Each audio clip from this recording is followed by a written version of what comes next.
Bom, olá a todos, sou o professor Carlos Cervera, da UFPR. Nesse momento, a gente está dentro de um processo de ampliação da interlocução da psicologia analítica com outras áreas da psicologia e dos saberes. Nesse momento, a gente está fazendo uma ampliação do conceito de feminino e da grande mãe através da teoria do apego, certo? Então, nesse momento, eu vou fazer uma exposição a partir da introdução do livro de Bartoli, é o apego, como nossos vínculos nos fazem quem somos. Clínica, Investigação e Teoria, que foi publicado em Buenos Aires em 2017. Essa introdução é bastante interessante, porque ela coloca bastante pontos para a gente perceber o apego, e de certa forma, então, eu vou fazer não uma leitura, mas fazer uma espécie de resumo, esquematização do texto dela e vou comentando algumas possíveis interlocuções. Tá certo? Então, vocês estão vendo aqui do lado o texto, uma visão vinculada à subjetividade. É bastante interessante o livro, porque ele dá uma visão, um painel geral sobre a questão do apego. Tá? Por isso que ele coloca, o livro aborda as investigações científicas sobre a íntima relação entre dois sistemas, apego e intersubjetividade, e as derivações que ocorrem na compreensão clínica. Essa fala aqui que a gente vai perceber o que é intersubjetividade e o que é apego. Tá certo? É basicamente que a construção da subjetividade se dá através de uma relação muito próxima, que a gente vai descobrir agora, o que a gente vai avançar, que é o apego, e a intersubjetividade é a comunicação que a gente permite com o outro. Tá? Então ela coloca exatamente isso. A relação profunda com o outro é... Então, a relação profunda com o outro, ou seja, esse outro são outras pessoas significativos que a gente se constitui a partir do outro, ou seja, com outra pessoa desde o princípio, ou seja, desde o nascimento, porque o bebê se constitui a partir do cuidador primário até o final da vida, porque vai marcar a experiência mais potente, a experiência mais forte de relação, tanto de conhecimento de si quanto do outro, que envolve maior afeto. Tá? Para avançar nisso, a gente vai perceber, antes de entrar na questão do apego, que a gente vai explorar, preciso apenas dar uma ideia do que seria intersubjetividade, porque a gente fala muito, mas pouco se esquematiza para permitir uma compreensão maior. Então, a intersubjetividade, 3 significados distintos, tá certo? Segundo um texto que eu peguei do Nogueira. Primeiro, a intersubjetividade vai, no fundo, é muito assim, como a minha subjetividade consegue perceber a subjetividade do outro, como nós conseguimos nos comunicar e nos compreender. Como eu consigo, de alguma forma, perceber o mundo interno, tanto a nível de conteúdo, quanto a nível de linguagem, quanto a nível de sentimento e significado. Isso, então, vai ser, de certa forma, elencado em 3 significados que ele coloca. Primeiro significado, então, como um senso de comunhão ou coparticipação pessoal. Tá? Estabelecido a partir de um conjunto de pessoas que mutuamente, nem que seja eu e outro, se ajustam e sintonizam expressões e estados afetivos. Ou seja, de alguma forma nós conseguimos partilhar o mesmo estado afetivo e expressar essa mesma coisa. Num culto, numa comunhão, num evento esportivo, numa comemoração. De alguma forma a gente cria um senso intersubjetivo que todos nós participamos juntos num determinado estado afetivo e nós expressamos esse estado afetivo. Tá?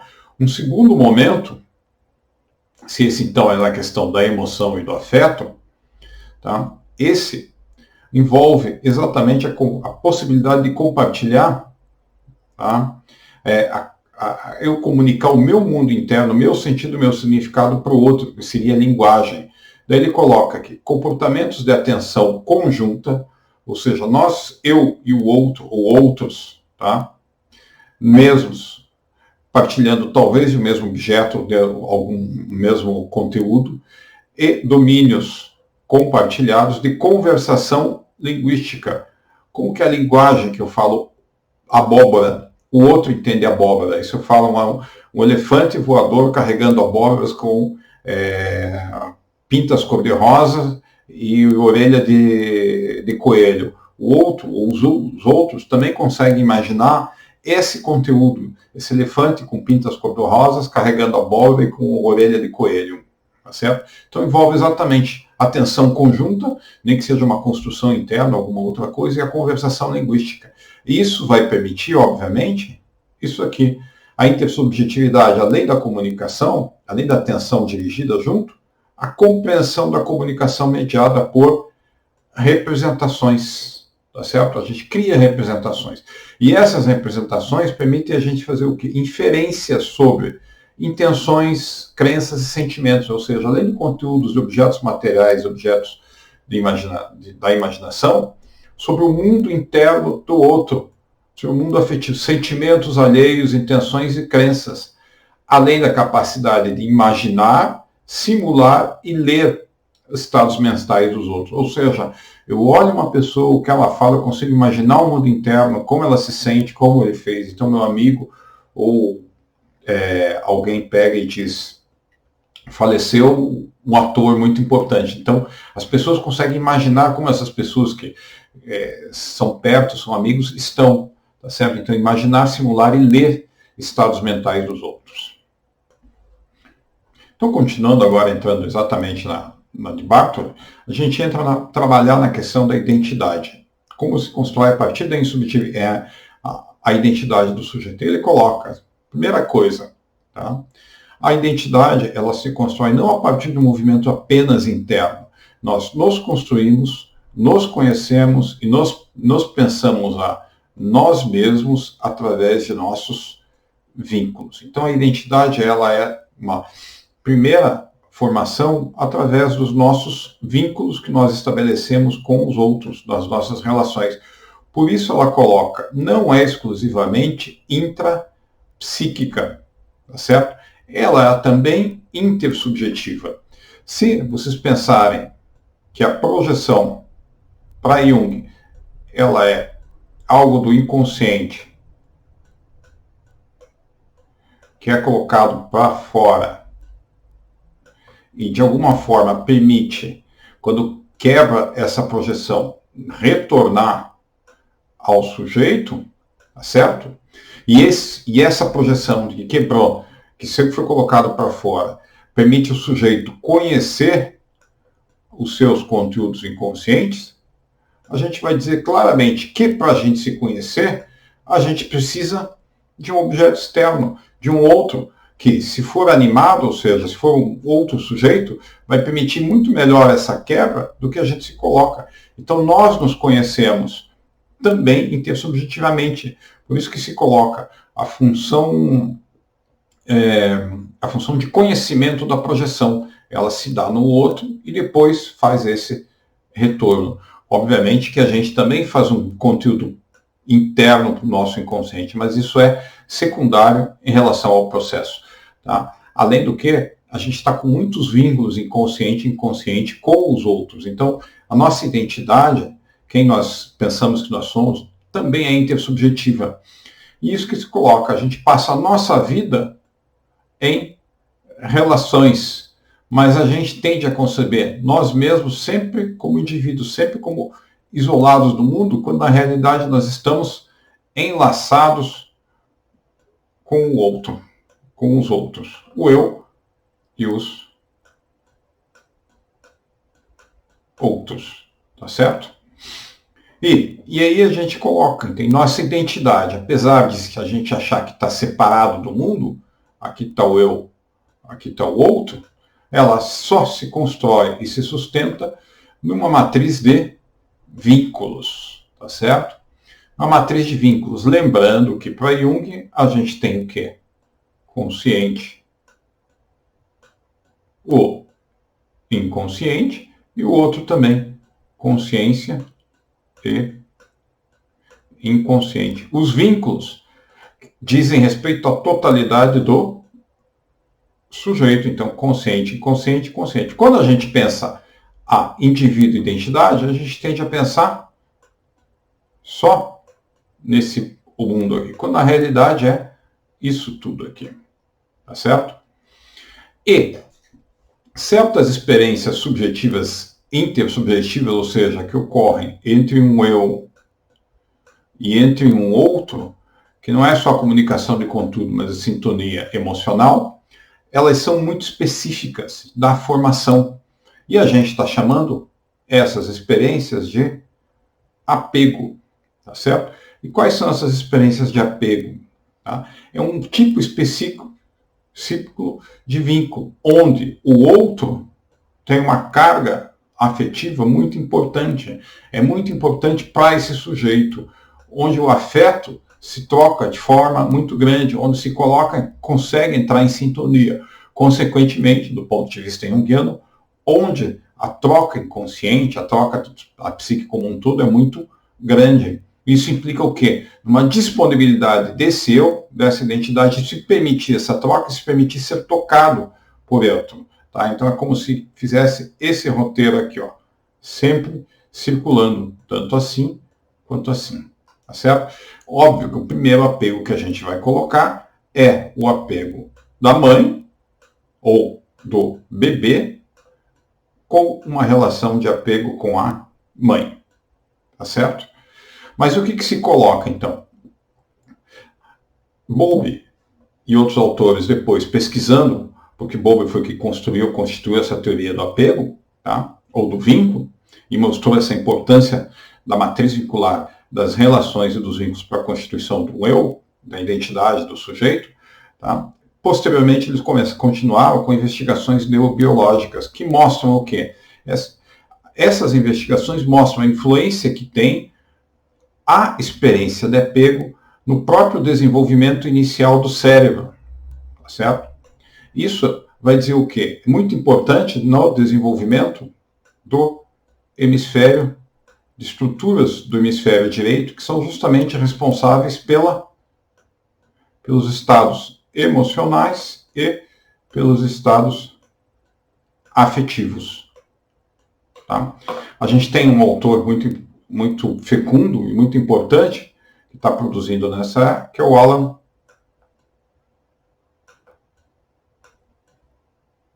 Score. Tá certo? Seria o que a gente chamaria neurobiologia das emoções ou neurociências dos estados afetivos. O que acontece? Esse desenvolvimento inicial do cérebro, então, essas experiências de apego, tá, que influenciam o próprio desenvolvimento do cérebro, nas conexões neuronais e nos circuitos que se colocam, constrói e dão forma tanto ao nosso mundo subjetivo, que a gente está chamando aqui de psiquismo, quanto a essas conexões dentro do cérebro. Tá? Isso ficou muito claro nas alterações que se tem nas funções, por exemplo, nas questões do trauma, nas crianças que têm uma parentalidade abusiva ou em falta, né? Tá certo? Tá? Isso fica muito claro, então. Tá? O nosso cérebro também ele é um cérebro social. Por que ele é um cérebro social? Porque o desenvolvimento dele ou a forma como ele sai, vai depender exatamente dessas relações de apego que se estabelecem inicialmente. Ou seja, do bebê com seu cuidador primário, que a gente vai colocar aqui como se fosse a mãe. Nesse sentido, a mente, ou seja, a nossa subjetividade também se encontra a si mesmo em outras mentes, tá? Se constitui e se vê. Por isso que ele coloca, não há cérebros individuais, porque o cérebro sempre está envolvido com a linguagem, com a relação, com o afeto. Então o cérebro sempre está num meio com outros cérebros. Tá? E por isso, assim como não há cérebros individuais, dentro do cérebro não existem neurônios isolados. Tá certo? Por isso que ele coloca aqui. Se a relação humana, se as experiências de apego são fundamentais para a construção, para o desenvolvimento do cérebro, tá? A gente vai dizer que todo o cérebro e todas as estruturas com quais ele suporta, ou seja, nossa subjetividade e cultura, se constrói e se existe apenas dentro de uma rede de troca ou de intercâmbio com outros cérebros. Por isso ele vai dizer aqui, ó, nossa vida de relação da forma a quem nós somos. Quem nós somos depende inicialmente do nosso mundo de relação com os outros, tá certo? Isso fica um pouco claro quando a gente absorve, quando a gente pensa um pouco nas teorias além da projeção, na teoria de desenvolvimento pela psicologia analítica, que é o Fordham. Tá? O Fordham, ele tem uma ideia de que a individuação ocorre desde o início da vida. É o próprio processo de desenvolvimento do cérebro. Então, a individuação, ela está ligada ao quê? Ao sujeito se desenvolver no mundo. Tá? E para se desenvolver no mundo da individuação, se a gente possui inconsciente e inconsciente coletivo com os arquétipos, esses arquétipos têm que sair no mundo, tá certo? Eles têm que encontrar os outros, para os outros darem um certo limite para voltar para a gente poder constituir o eu. E esse Fordham, então, vai chamar esse processo de integração, onde o self, ou seja, o arquétipo, as imagens arquetípicas se quebram, ou seja, desintegram, mas não é desintegração, porque desintegração seria patológica, é deintegração, se jogam no mundo, há uma quebra de certa forma, e depois essa energia que foi investida fora, ela retorna para o sujeito num processo de integração. E nesse processo, obviamente, opera a função transcendente. Tá? Então, é uma energia do próprio self para ele se desdobrar. Ele não sai no ego, porque o ego não tem. Ele sai para o mundo dá conta. No mundo, o mundo quem que é? Para o bebê, o mundo é a mãe. Então, a mãe, de alguma forma, trabalha com isso que o bebê jogou, entregou para ele, e, de certa forma, devolve para o bebê. E, aos poucos, vai integrando isso daí, vai formando a identidade do sujeito. Tá certo? E que relação que sustenta essa capacidade da mãe? Perceber o mundo interno do bebê, ouvir, consolar, perceber que está com fome, amamentar, dar uma mamadeira, perceber que o choro é um outro choro, é um choro de desconforto, que ele defecou, que ele fez xixi, que tem que trocar a fralda. Tá? É uma relação muito específica de sintonia da mãe com o mundo específico do bebê e de sintonia do mundo do bebê com a mãe, que a gente vai chamar de uma relação inicialmente de apego. Aí que tem um detalhe, o apego não é só um comportamento, é um conjunto de comportamentos, é um conjunto de ações, por quê?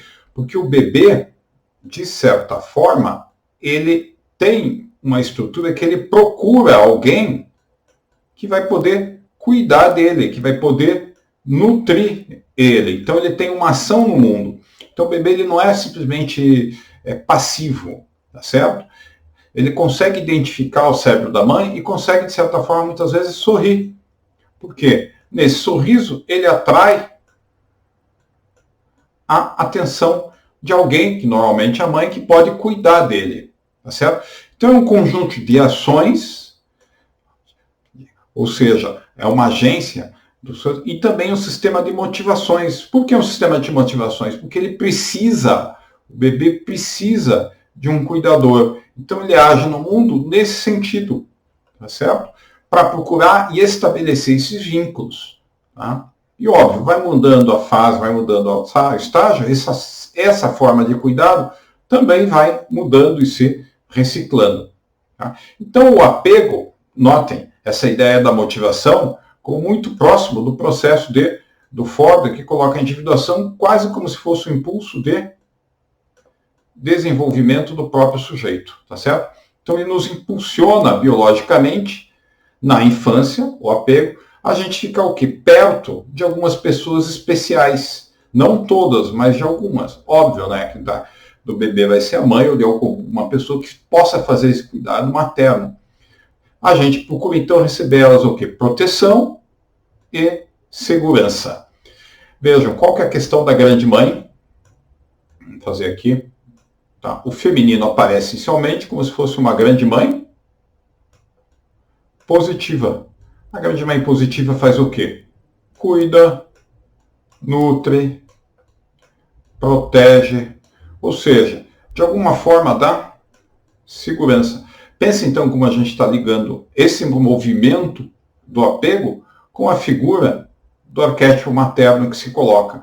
Como a gente pode, do ponto de vista junguiano, interpretar esse movimento de procura de pessoas que nos podem dar proteção e segurança como o próprio desdobramento do feminino ou da grande mãe positiva. Tá? E aí, nesse movimento, se constrói uma comunicação afetiva única entre o bebê e o cuidador primário, que a gente está chamando aqui de mãe.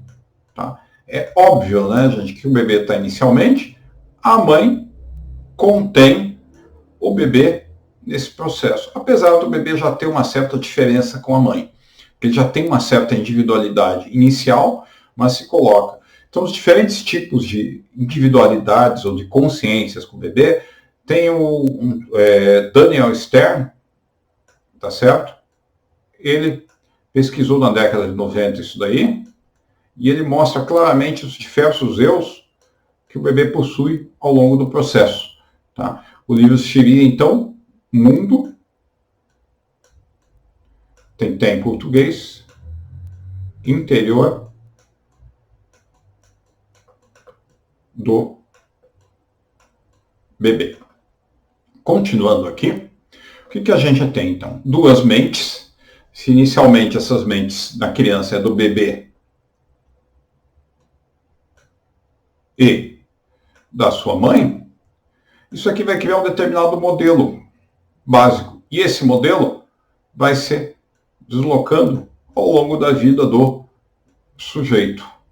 Tá certo? Mas o que é interessante colocar é que essa sintonia, tá certo, que se coloca, ela se repete. E a experiência de apego é exatamente isso. Duas mentes entram em sintonia e, de alguma forma, se partilha, tá? Ou coparticipa da experiência uma da outra. Óbvio que a gente está com uma leitura junguiana, o que a gente tem? Consciente com inconsciente. E essa experiência do apego é uma experiência muito forte no sentido do quê? De participação total, na medida do possível, de um com o outro. Notem que a segurança, o cuidado, permite exatamente as pessoas aqui entrarem nessa sintonia, ou pelo menos um deles se doar em relação ao outro. Tá certo? Isso que é importante, essa conexão e esse intercâmbio emocional que ocorre, ocupa um lugar muito mais central que o contato físico. Por quê? Esse contato subjetivo, esses estados afetivos. Tá? Então, a gente está falando de um sistema de apego, não simplesmente um comportamento. E esse sistema, ele sempre se dá num vínculo ou num relacionamento. Tá? O apego é quase como se fosse um padrão biológico, por isso a gente pode, percebam, tá, gente? Se é um sistema biológico, é como se a gente tivesse programado, o bebê quando nasce está programado para procurar experiências de apego. Se é biológico, se está programado, se está dentro do desdobramento da psique, obviamente vai estar muito próximo da noção nossa de arquétipo que a gente está falando. Então vamos lá. É um sistema comunicacional entre pais e filhos que está ativo desde o nascimento. Tá? Lembrando, então, que o arquétipo já está desde o nascimento, a gente já possui isso, tá? E ele procura exatamente se desdobrar.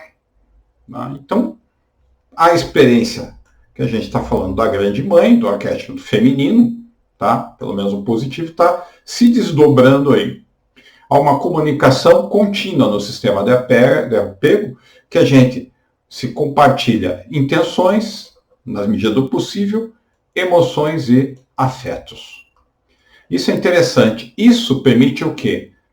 Esse sistema, essa relação, estados mentais compartilhados. Então, de alguma forma, esse estado mental que está no bebê, a mãe consegue perceber e consegue dar conta dentro do sistema maior dela. Tá? Então, de alguma forma, ela compartilha o estado emocional com o bebê nessa experiência de apego. Tá? O bebê não compartilha o da mãe, mas a mãe compartilha do bebê. Por quê? Porque o bebê está contido dentro da mãe. Tá certo? E isso, obviamente, se o apego é positivo, é seguro, se a grande mãe está operando ali, da sustentação, da nutrição, permite ao bebê manter o quê? Um sentimento global de segurança, tá certo? E modular fisiologicamente o estresse ou os conflitos ou as deficiências, as lacunas que colocam. Isso é muito claro. Por que modular, né, gente? Porque quando o bebê fica com fome, por exemplo, essa ação da fome é todo o bebê. A mãe que está do outro lado, de alguma forma percebe, ou seja, compartilha esse estado mental da criança. Poxa, ela está angustiada, ela está desorganizada, ela está triste, ela está brava, ela está de alguma forma porque ela está com fome. Então ela percebe isso e ela age para, primeiro, saciar a fome, mas se a criança está muito, não consegue saciar, está muito ansiosa, está muito nervosa, o que a mãe faz? A mãe acalma de alguma forma, tá certo? Ou seja, ela vai modulando ao longo do tempo isso daí. Pela repetição, o que ocorre? O bebê vai tendo segurança de que se ele chorar, ele vai ser atendido. Se ele se desorganizar, a mãe organiza. E esse ao longo das repetições, você vai criando padrões, tá certo? E você vai criando o que a gente chama a consciência egóica. Então você tem essa modulação do estresse, que obviamente, se o estresse gera afeto, a modulação do estresse também é uma modulação do afeto, das emoções. E se a gente, como Jungiano diz, que todos os arquétipos, só que quando eles aparecem, eles tomam conta do eu e desorganizam, quem vai reorganizar esse eu é justamente a mãe. Então uma grande mãe positiva, de alguma forma, modula e ajuda a colocar. Tá certo? Se é um sistema de relacionamento, então é um sistema de vínculo. O vínculo de apego da mãe é consolo e proteção. E aí que tem uma coisa interessante. Na questão do bebê, tá certo? O bebê tem um vínculo de apego com a mãe. Mas a mãe não pode ter um vínculo de apego para o bebê, porque o bebê não pode servir de consolo e proteção para a mãe. Mas a mãe, na figura materna, vai dar consolo e proteção e nutrição ao bebê. Então não é o bebê que cuida da mãe, é a mãe que cuida do bebê. Então esse vínculo de apego se coloca aqui. É óbvio que a mãe, ela vai precisar muitas vezes de consolo, de apego, mas ela, de proteção, ela vai ter outros vínculos de apego, outros, os companheiros, amigos, alguma coisa assim, que vão fazer essa função de apego, não o bebê. Tá certo?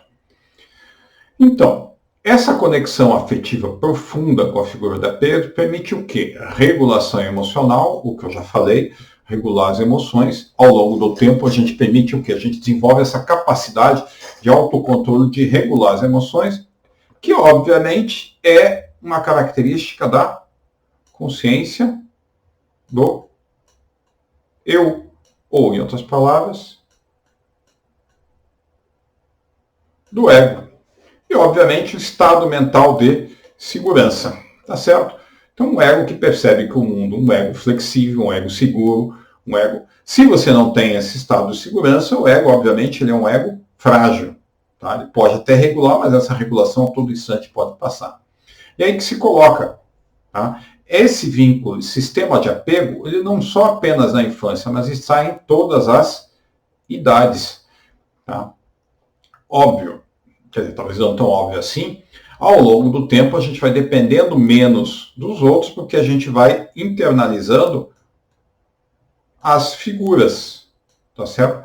Mas as figuras de apego que permitem a gente se regular emocionalmente, se reequilibrar e dão, de certa forma, noção de segurança no mundo, elas vão ser ao longo da vida, tá certo? Tá? A gente vai internalizando aos poucos algumas figuras, mas aí a gente vai se colocando. Tá? Então, o vínculo de apego tem o objetivo primordial, quando a gente está procurando isso, que o outro conheça a gente em profundidade, de alguma forma que o outro conheça a gente, no sentido da gente ser percebido pelo outro em nosso estado emocional, nossos estados subjetivos, nossas intenções. Tá? Por isso, a gente consegue compartilhar estados psicológicos com as figuras próximas. Tá? E isso ocorre desde o princípio da vida, desde o nascimento, até o final da vida. O vínculo de amor, um amor positivo que dá sustentação, que tem um companheiro, vai, de alguma forma, fazer exatamente essa posição. Os dois, em algum momento, vão compartilhar estados psicológicos. Então, um companheiro chega para o companheiro: estou percebendo você muito angustiada, vou fazer isso. Eu não sei como ele consegue perceber o que eu tenho sem falar. Tá certo? De alguma forma é compartilhar os estados e ser conhecido em profundidade. Tá certo? E esse amor, então, ele obviamente vai dar segurança e também, muitas vezes, acalmar. Tá? Que é uma figura da grande mãe positiva. E aí, qual que é a relação do apego com a intersubjetividade? Os dois estão em íntima interação, obviamente. Por quê? Porque o apego ajuda a construir a identidade, é vincular, tá certo? E aí está a intersubjetividade, ela complementa o sistema de apego, tá certo? Por quê? Porque, obviamente, através da intersubjetividade, a gente consegue, de alguma forma, entrar em contato com os outros e, obviamente, se colocar. E constitui mecanismo básico de organização cerebral. Por isso, a gente coloca essas duas noções de intersubjetividade e apego, em termos de vínculos, dá uma mudança profunda no universo diagnóstico e terapêutico. Ou seja, aquela ideia, muitas vezes, de entender um eu separado, isolado do mundo, ou seja, um ego apenas em contato com o seu inconsciente, o trabalho se dá apenas aqui, ele é substituído por um ego ou um eu que está muitas vezes ligado com outros. Tá certo? Então, se coloca a terapia de alguma forma, entra aqui, mas também trabalha esses vínculos. Tá? E isso vai ser muito impactante, muito importante, o trabalho clínico, quando está se formando a identidade, quando os vínculos de apego, obviamente, são mais importantes, que são as crianças, trabalho com ninhos. Tá? Então, você vai fazer um modelo vincular que é interpessoal. Então, você não pode pensar simplesmente a criança. A psicanálise tradicional, algumas noções tradicionais, dizem o quê? Não se trabalha do vínculo com os pais. O importante não é tanto a criança no meio, mas sim as fantasias que a criança faz a respeito disso. É como se os estados afetivos, a constituição do eu, ela não fosse pelos vínculos, ela fosse pelas fantasias que as crianças possuem a partir dos vínculos. Isso o Bowlby ficou claro para Bowlby, ou quando você estuda, Bowlby fez a forma, Bowlby, que foi o autor que constituiu a teoria do apego, ele fez formação em psicanálise com a Melanie Klein. Tá? E ele diferenciava, quando ele atendia a criança, ele entendia que o sofrimento da criança, muitas vezes, essa criança foi separada dos pais, tá certo? Então ele entendia que o sofrimento da criança era devido a essa separação dos pais, porque a criança, se eu não me engano, ela foi hospitalizada com uma doença com 2, 3 anos, e daí e na época, né, 1950, você não tinha essa visita dos pais ao hospital, tá certo? Então a criança ficava em tratamento isolada no hospital. A criança sofreu muito. Tá? Melanie Klein entendeu que essa criança sofria pelas fantasias que ela tinha a respeito da mãe, que a mãe estava grávida. Tá? E o Bowlby que atendia, na concepção dele, a criança estava sofrendo, tá? Devido exatamente a esse afastamento dos seus pais, dos seus cuidadores. Tá? Então veja, essa é a diferença já de um modelo clínico. Tá? É um modelo interpessoal que vê a criança dentro do vínculo familiar. Por isso a psicoterapia também é uma psicoterapia pais-filhos. tá certo? Então, a compreensão clínica não fica só dentro do mundo da criança, mas sim a esse complexo entramado dos mundos mentais da criança e dos seus pais. Por que isso, né, gente? Se a criança está com vínculo de apego com os seus pais, se a identidade depende também dos outros, ao tratar o sujeito, tem, de certa forma, ainda mais a criança que está se constituindo a identidade, nessas relações com os outros. Tá? Isso muda, então, a concepção ao longo da avaliação ou a evolução do jogo e do tratamento. Tá?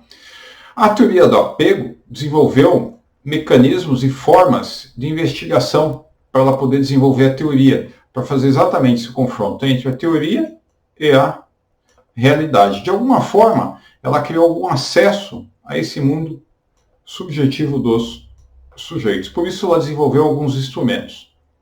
O mais paradigmático, ou seja, o mais padrão que eles colocam, tá? Que é o mais... que foi uma colaboradora muito importante, que é a Mary Ainsworth. Tá? A prova da situação estranha. Isso é dado em crianças, tá certo? Onde, de alguma forma, a criança entra numa sala com a mãe, tá certo? E são colocadas várias situações com uma pessoa estranha, que seria o psicólogo ou outra pessoa, ou a criança sozinha, e você vê o comportamento da criança, tanto na ausência da mãe, quanto quando a mãe volta, quando o comportamento dela junto com a mãe. E a partir disso, você consegue, de alguma forma, estabelecer um modelo de apego que está sendo operado nesse momento. Tá certo? Veja, obviamente, supondo que a mãe seja o cuidador primário com o qual a criança desenvolve o vínculo. Nos adultos, a entrevista de apego, para tentar ver os modelos dos apegos. Aí uma coisa que tem que ficar muito claro, tá, gente? A criança não tem todo mundo que ela tem apego. Ela vai escolher, ou vai ter algumas pessoas pelas quais ela vai ter um vínculo de apego, um determinado modelo. Ela pode ter um determinado tipo de vínculo, por exemplo, com o pai, um vínculo de apego, daí um modelo de apego, pode ter outro vínculo de apego, por exemplo, com a mãe. Ou muitas vezes, se o pai é ausente, ela não tem nem vínculo de apego com o pai, por exemplo, ela tem vínculo de apego com o tio ou com o avô, porque de alguma forma ela vai procurar alguém que possa dar segurança, apoio, nutrição, tá certo? Então ela se liga a isso. Voltando aqui, a gente tem então atualmente uma grande variedade de ferramentas que podem ser utilizadas na clínica e que podem fazer essa ligação entre a teoria e a prática e permite refinar, formalizar a abordagem clínica. O livro da de Bartol tem tem vários capítulos explicando isso, tá certo? E daí o apego também, gente, o apego, mesmo modelo de apego, mesma identidade, tá? Ela não é fixa ao longo do tempo, ela pode mudar pelas relações, por isso aqui, o apego e mudança psíquica. Tá? Essa noção de apego, ela traz uma nova concepção do desenvolvimento infantil. Tá? E ela também traz uma nova compreensão da mudança psíquica no adulto. Tá? Por quê? A ideia de que a gente está muito claro no apego, o apego seguro, que a gente diz, aquele que dá nutrição, aquele que dá apoio, aquele que dá regularidade, ele permite o quê? Ele permite um comportamento de exploração do sujeito no mundo. Ele permite uma segurança que permite o sujeito se desdobrar e se desenvolver. Se o sujeito não tem, ou tem uma falha nesse apego, de alguma forma ele vai estar procurando, ele vai ter uma forma de relacionamento que permita a ele justamente estabelecer uma base para ele poder se desenvolver no mundo. Tá?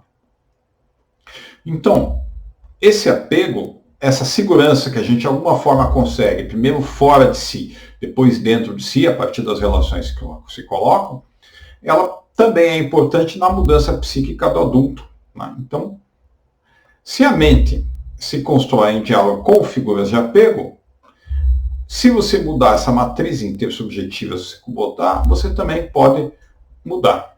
Tá certo? Então, a mudança do sujeito muitas vezes está nas mudanças das relações. E aí que tem, a gente já falou, tá? Ah, não. Então, considerando que o apego e intersubjetividade, ou seja, contato com outros, são sistemas complementares, eles são o motor tanto do desenvolvimento quanto da reparação mental. Reparação significa o quê? Exatamente aquela mudança para a gente poder avançar adiante. Então, a sintonia da mente com figuras próximas em conexão emocional e uma comunicação interpessoal profunda criam um campo intersubjetivo que permite em todas as idades, tá, fazer exatamente aquilo, regular as emoções, controlar a si mesmo, acalmar, se organizar, que de certa forma são dados do ego. Quando a gente fala ego auxiliar, a gente está falando exatamente isso. Permite alcançar níveis crescentes de organização mental e cerebral.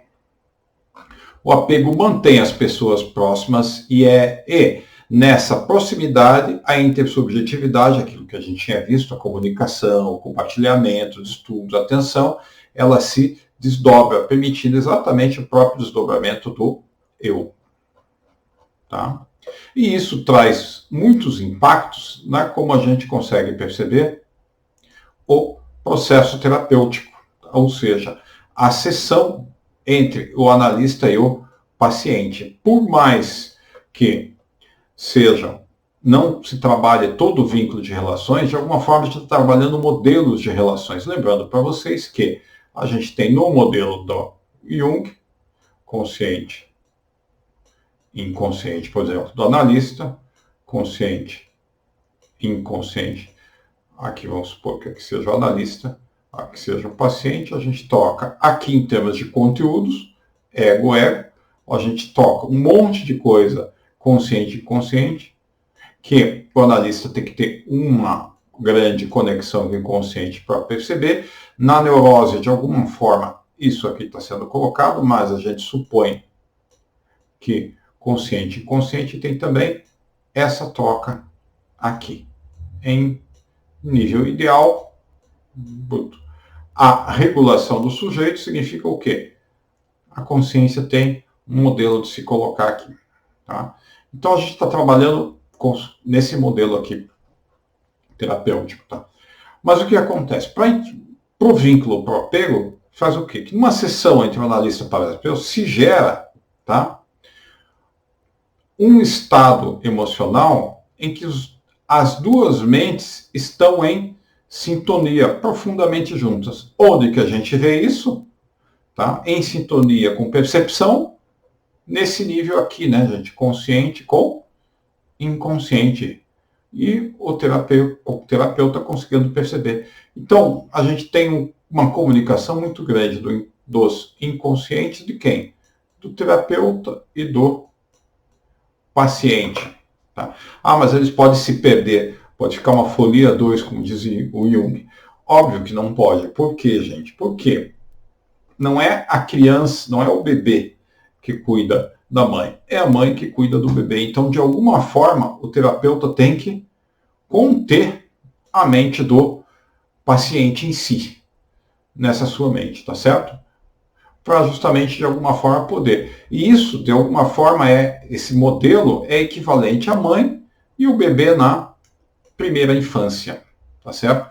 O terapeuta, de alguma forma, vai dar apoio, aceitação, atenção, percepção do outro, tá? Que é, de alguma forma, semelhante à atenção que o bebê recebe da mãe. Porque o bebê está inconsciente, então, de alguma forma, muito do inconsciente do bebê é jogado para a mãe. A mãe, de uma forma geral, percebe, trabalha, modula e devolve para o bebê, ajudando a ele se organizar. Vejam, grande mãe, positiva. Masculino está no meio no processo de organização, mas não vamos abordar isso nesse momento. Mesma coisa, gente, tá? O paciente está desorganizado, joga para o terapeuta percebe não apenas conteúdos verbais, mas percebe todo um contexto afetivo e, de certa forma, emocional, tá?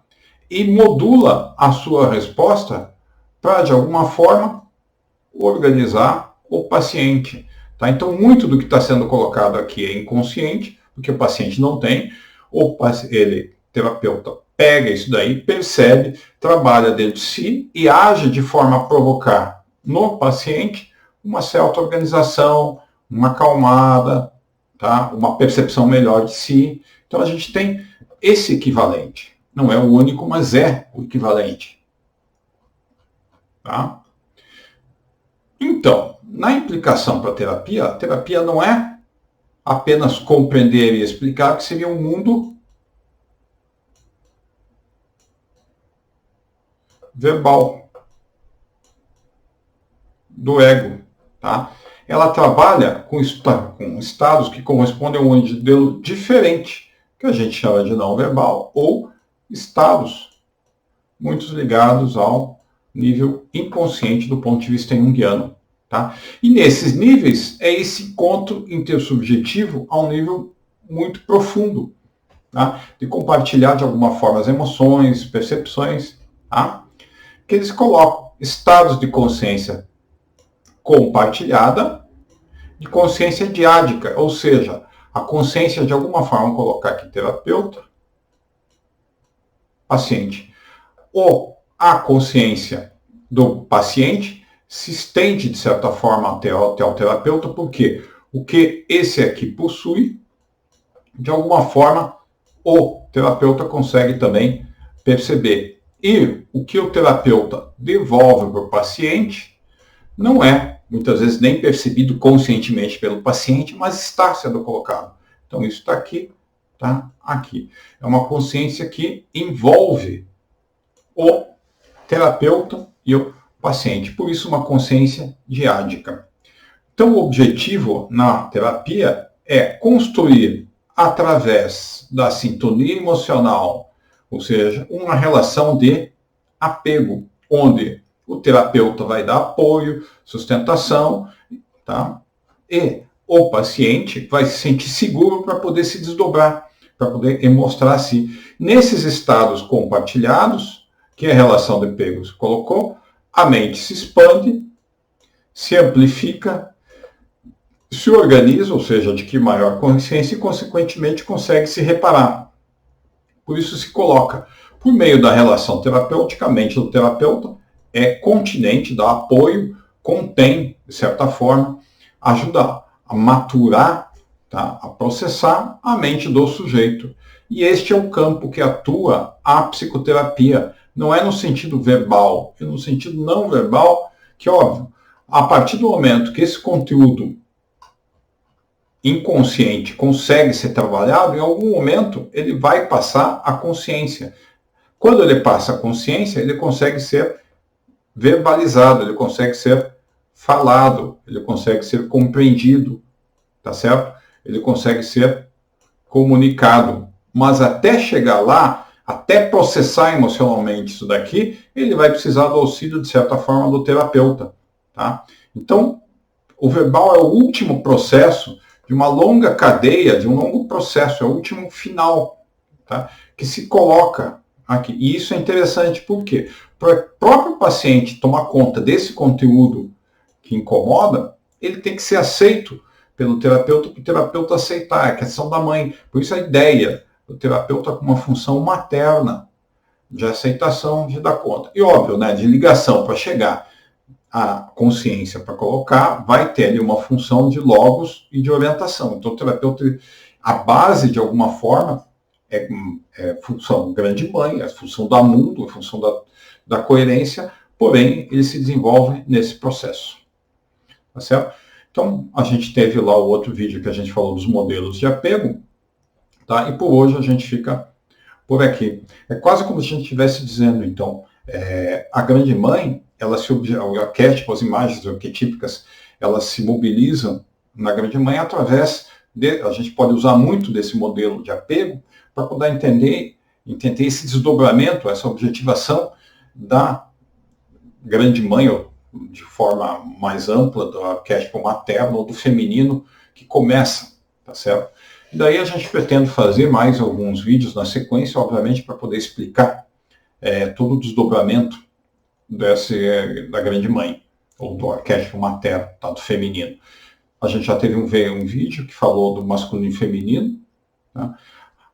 Um autor muito importante para essa questão do feminino é o Neumann. Tá? Então, obrigado a todos e vamos parando por aqui.